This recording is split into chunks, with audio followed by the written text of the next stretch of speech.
So in today's topic, we are going to discuss about sterilization and disinfection, a very important part of the subject microbiology. Sterilization की बात करें इस so basically in this topic we are going to first study the general terms and definitions.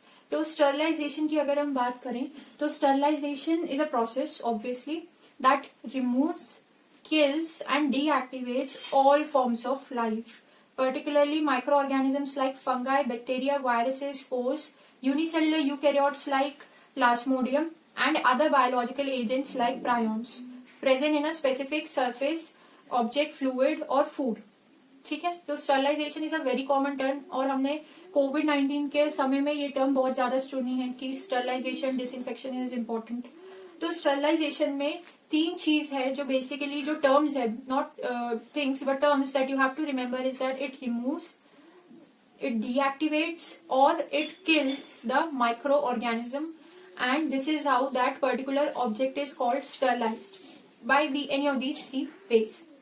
तो इसमें complete elimination और destruction हो जाता है किसी भी प्रकार की ऑर्गेनिज्म का, of all forms of organisms whether they are in vegetative state or in spore form. तो अब हम बिना इसमें जो जीपैट पॉइंट ऑफ व्यू से आता है उसमें आपको डेफिनेशंस नहीं पूछेंगे बट आपको अपने फंडास क्लियर रखने हैं. What the thing that they ask, basic concept is that they will give you an option कि whether or not sterilisation kills spores or not, whether not sterilisation kills spores. So your answer should be yes, sterilisation kills spores. But we don't need to ratify this, we will understand it. सो basically हम spores के बारे में जानेंगे and then we'll say that sterilization also destruct or eliminate bacterial spores. तो spores को ही हम क्या कहते हैं, बेसिकली bacterial spores होते हैं ये. These are bacterial spores जो कि एंडोस्पर्म इन्हें कहा जाता है, सिनोनिम है. एंडोस्पर्म्स इज अ डोरमेंट, ठीक है, dormant, tough and non reproductive structure. ये एक ऐसी स्ट्रक्चर है रिलेटेड टू बैक्टीरिया ओनली जो कि डोरमेंट रहता है, उसका एक्सटीरियर इंटीरियर सब टफ रहता है and it is non reproductive, यानी कि वो डिवीजन रेप्लिकेशन नहीं शो कर रहा है. Alright, so endospores enable bacteria to lie dormant for extended periods, even centuries. तो मान लो आपका एक बैक्टीरिया है, okay, there is a bacteria, और उनके पास सेंसिबिलिटी रहती है कि वो अपने इन्वायरमेंटल कंडीशंस को सेंस कर लेते हैं, जज कर लेते हैं. ऑलराइट, तो जैसे इस लॉकडाउन पीरियड में हमें सेफ रखने के लिए गवर्नमेंट ने इस कोविड-19 में गवर्नमेंट ने हमें सेफ रखने के लिए लॉकडाउन डाला था. लॉकडाउन में आपको you individually were kept safe in a room, in your own houses, in your own homes lockdown period में. तो ये क्या हुआ, आपको सेफ रखने के लिए कैसे, इन्वायरमेंटल कंडीशन से. सिमिलरली बैक्टीरिया जो अपने आसपास के इन्वायरमेंटल कंडीशंस को सेंस करके, जज करके पता लगा लेते हैं whether the condition is good for their generation, good for them और नॉट. ठीक है, इफ दे रियलाइज की अगर ये जो कंडीशन है ये हमारे आने वाले जनरेशन के लिए हमारे लिए सही नहीं है, देन वो भी अपने आप को लॉकडाउन कर देते हैं, वो भी अपने आप को क्वारंटाइन कर लेते हैं. But these are not the terms, ये सिर्फ समझाने के लिए मैं कह रही हूँ, आप किसी के सामने हिम्मत कह देना कि क्वारंटाइन हो जाता है बैक्टीरिया स्पोर फॉर्म में. बट तो वो क्या करता है, बेसिकली बैक्टीरिया का जो डीएनए होता है या जो राइबोसोम होता है या कोई भी और biological cell, biological organelle that is important for the bacterial replication, for it to continue its life and progeny, वो उसको एक कवरिंग में कवर कर लेता है and this is what is we call a spore formation, और अपने आप को स्पोर में कैद कर लेता है. तो बेसिकली जो ये स्पोर्स के अंदर होता है वो है उसके जीन्स. ऑलराइट, उसके क्या है, जेनेटिक मटेरियल, जेनेटिक मटेरियल, ठीक है. तो इससे बाय दिस वे जो बैक्टीरिया है वो समझ जाता है कि अब मेरा अंत आने वाला है किसी भी कंडीशन की वजह से, and I should preserve my genes, I should preserve it for future generation, so that जब फेवरेबल कंडीशन अगेन आते हैं तो वो ये स्पोर टूट के एंड देन द बैक्टीरिया जो है उसमें से डिवाइड होके एक नया बैक्टीरिया बना लेता है. ऑलराइट, बट अंटिल देन ये स्पोर फॉर्म में ही रहता है. Okay, so the thing is that अपने अंदर क्या ले लेता है, तो because it takes inside the spore within itself, within in all right, inside of the cell. Within itself it preserves the DNA and ribosome and other important genetic cell organelles related to genetic material. Therefore it is called endospore, inside the spores. Now endospore consists of bacterium's DNA, ribosomes and dipiclonic acid.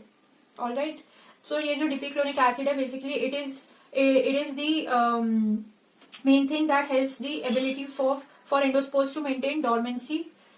So endospores की जो covering होती है ये केवल sterilisation के through ही, only sterilisation and none other process, एक high pressure high temperature पे for a particular time period, then only this endospore can be killed.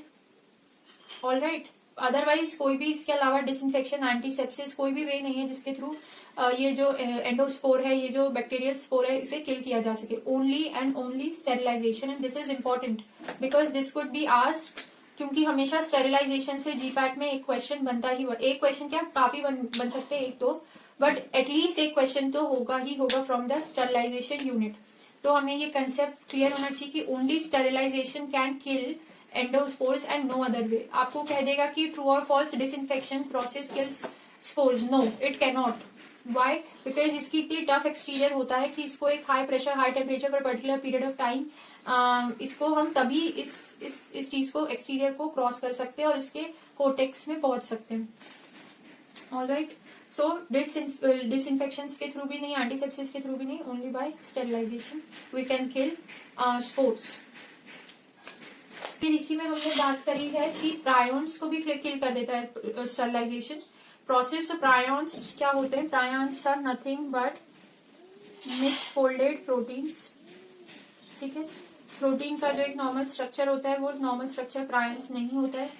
With the ability to transmit their misfolded proteins on to normal variants of the same protein. तो इनके पास ये केवल misfolded proteins ही नहीं होते. अगर एक protein का normal structure जो होता है वो स्ट्रक्चर नहीं प्रेजेंट है इसमें, और इनके पास वो टेक्निक भी है, इनके पास एबिलिटी है कि ये जो मिसफोल्डेड प्रोटीन का स्ट्रक्चर है वो एक नॉर्मल प्रोटीन के स्ट्रक्चर पे भी ट्रांसमिट कर दे और उस नॉर्मल प्रोटीन को मिसफोल्डेड फॉर्म में कन्वर्ट कर दे. All right, so they have the ability to transmit their misfolded shape onto normal variants of the same protein, causing the normal proteins to misfold. और जब इनके normal protein मिसफोल्ड हो जाते हैं, abnormal जो structure होता है उससे ये भी मुमकिन है कि वो इन्फेक्शियस प्रॉपर्टीज को कैरी कर रहा है. They are suspected of carrying infectious properties collapsing nearby protein molecules into the same shape.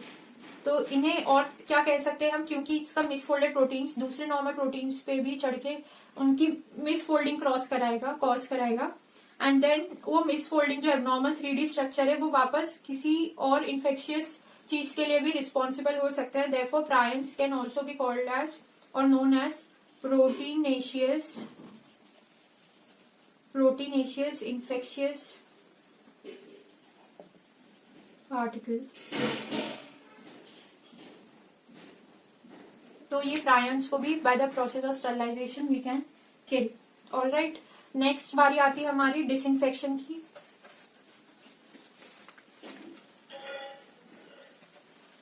Next moving on to disinfection. Disinfection basically या फिर डिसइंफेक्टेंट इज एन एजेंट.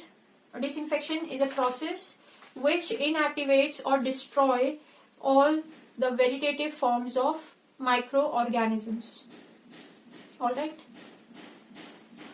ठीक है. Now vegetative forms of microorganism, or you can also say that disinfection is the process which inactivates or destroy all microorganism except bacterial spores. Except what? Bacterial spores. Disinfection bacterial spores को नहीं मार सकता. All right. So disinfectants इसको कैसे achieve किया जाता है? इसमें हम कुछ disinfectants होते हैं जो कि केमिकल नेचर के केमिकल एजेंट्स होते हैं जो इनएनिमेट, इनकी खासियत होती है कि इनएनिमेट सब्सटेंसेस पे लगाए जाते हैं to destroy the harmful microorganisms. So disinfection की एक और खास प्रॉपर्टी हमने देखी कि ये नॉन लिविंग बींग्स यानी कि कोई भी इनएनिमेट ऑब्जेक्ट जो कि बेसिकली लिविंग नहीं है उस पर डिसइंफेक्शन हम करते हैं जनरली. ये हो गया हमारा डिसइंफेक्शन का प्रोसेस. डिसइंफेक्शन के बारे में can not. So one thing that we notice, two important terms, that it inactivates, या तो उसको इनएक्टिवेट कर देगा या फिर उसको डिस्ट्रॉय कर देगा। तो कंप्लीट एलिमिनेशन हो जाएगा vegetative forms of micro organism का, but not bacterial spores. And this method is applicable for all and only inanimate objects और नॉन लिविंग ऑब्जेक्ट्स और inactive inanimate objects. Then next हम आते हैं, this process is less effective than sterilisation. Okay, so main hero जो हमारा है वो है स्टरलाइजेशन अभी तक इन दोनों कंपेरिजन में। तो नेक्स्ट हम आते हैं एंटीसेप्टिक पे। तो एंटीसेप्टिक सेप्सिस का मतलब ही होता है इन्फेक्शन, और इन्फेक्शन को अगर इस वर्ड को ही देख के हम डेफिनेशन का पता लगाएं तो सेप्सिस का मतलब ही क्या होता है कि इन्फेक्शन हो गया है। और इसके आगे हम अगर एंटी शब्द लगा देंगे, यानी कि किसी ना किसी तरीके से रिमूवल ऑफ दैट इन्फेक्शन हो रहा है by using the term anti. तो इसकी डेफिनेशन तो वर्ड से ही निकल आ गई, ठीक है, कि यहाँ पे इन्फेक्शन का रिमूवल है। सो डिस्ट्रॉय और reduce the possibility of infection. इसमें हम जर्मिसाइड्स यूज करते हैं, फंगीसाइड, बैक्टीरियोसाइड, इसमें हम जर्मिसाइड्स यूज करते हैं लाइक फंगीसाइड्स, ऑलराइट, और बैक्टीरियोस्टैटिक्स भी यूज कर सकते हैं। So these are all the definitions of these are the definition of sterilization, disinfection। तो इसमें बेसिकली हमें इसकी टर्म्स याद करनी है, हमें डेफिनेशन याद करनी है, हमें बेसिक फंडा समझना है। We can understand by these terms that in sterilisation it's the complete removal, deactivation and killing of the all forms of life. Complete elimination, destruction हो जाता है both the vegetative spore form का। Disinfection में inactivates, destroys the all microorganisms, the vegetative forms of microorganism and not the bacterial spores applied to the inanimate objects या फिर non living objects and materials। Antiseptic जो है sepsis यानी कि infection का removal करता है, destroy, reduce the possibility of infection. We can use germicides for this, bacteriostatics for this. This process is mainly for living tissues, living organisms and living beings.